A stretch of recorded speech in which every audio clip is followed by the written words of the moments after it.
Let's see what happens. Oh, snowpocalypse. Dead. Hello, Starlink. Riding out the snowstorm in the car right now, chilling in the Tesla.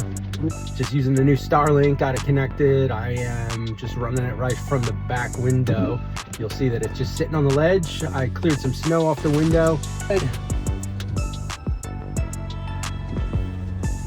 Oh, okay. 250, impressive. Yeah, all right, I'll take it above 20. I like it.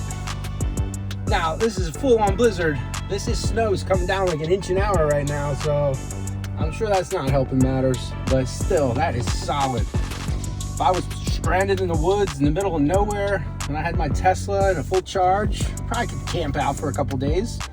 Got full internet, full communications, looking good.